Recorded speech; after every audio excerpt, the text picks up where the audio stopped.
सरपंच संतोष देशमुख आणि परभणीचे सोमनाथ सूर्यवंशी यांच्या खुनातील आरोपींना फाशीची शिक्षा झालीच पाहिजे या मागणीसाठी सकल मराठा समाजातर्फे एक दिवसीय धरणे आंदोलन करण्यात आले। सांगलीतील विश्रामबाग चौकातील क्रांतिसिंह नाना पाटील यांच्या पुतळ्यासमोर धरणे आंदोलन करण्यात आले।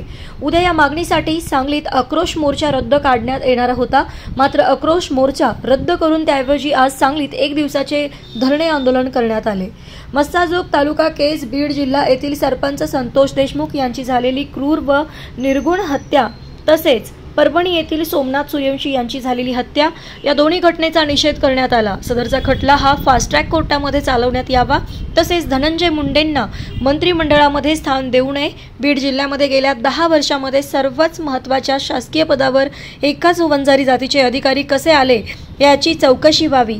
संतोष देशमुख यांची कन्या वैष्णवी शासकीय नोकरीमध्ये सामावून घ्यावे तसेच देशमुख व सोमनाथ सूर्यवंशी कुटुंबियांना शासनाकडून भरघोस आर्थिक मदत देण्यात यावी। वाल्मिक कराडच्या देशातील परदेशातील संपूर्ण संपत्तीची इन्कम टॅक्स व ईडी कडून चौकशी करण्यात यावी। यामध्ये जे कोण सूत्रधार असतील त्यांच्यावर सुद्धा कायदेशीर कारवाई व्हावी। या गुन्ह्यामधील सर्व आरोपींची नार्को टेस्ट करावी, पण नार्को टेस्टमध्ये ज्या संबंधितांची नावे निष्पन्न होतील त्या सर्वांच्यावर कडक कारवाई करण्यात यावी। सांगली जिल्हा सकल मराठा समाज यांच्यामार्फत आज आम्ही धरणे आंदोलनाला बसलेलो आहोत। क्रांतिसिंहांच्या पायाजवळ आम्ही आज सांगली तिथं बसलेलो आहोत। याला एक कारण आहे, ज्या बीड जिल्हा आज महाराष्ट्रामध्ये गुन्हेगारीचं एक आगार म्हणून गाजतोय त्या बीडचं नेतृत्व क्रांतिसिंहांनी लोकसभेमध्ये केलं होतं आणि तिथं आज ज्या पद्धतीचा माफिया राज सुरू आहे, ज्या पद्धतीची गुंडगिरी सुरू आहे, ज्या प्रकारचं सरकारी पातळीवरती उदासीनता सुरू आहे त्याच्या विरोधात जे काही 2 घटना महाराष्ट्रामध्ये घडलेल्या आहेत, एक परभणीमध्ये जिथं सोमनाथ सूर्यवंशी यांचा इन्स्टिट्यूशनल मर्डर झालेला आहे आणि दुसरं पोलीस दिरंगाईमुळं संतोष देशमुख यांचा खून झालेला आहे। या दोन्ही प्रकरणांमध्ये सरकार गंभीर नाही आहे, सरकार आजपर्यंत पूर्णपणाने जागा नाही आहे। जरी आज मोका लागलेला असला तो मुख्य आरोपी आज अटकेत जरी असले तरीसुद्धा आमची अशी मागणी आहे की हा खटला फास्ट ट्रॅक कोर्टामध्ये चालवण्यात यावा।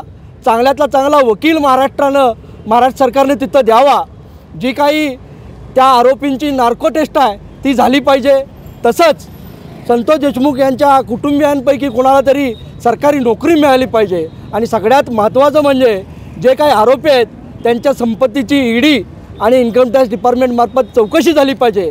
आणि सगळ्यात महत्त्वाचं हा गुंडाराज आणि माफियाराज पोचणारे धनंजय मुंडे जे आहेत त्यांना मंत्रिमंडळातून पहिल्यांदा काढून टाका।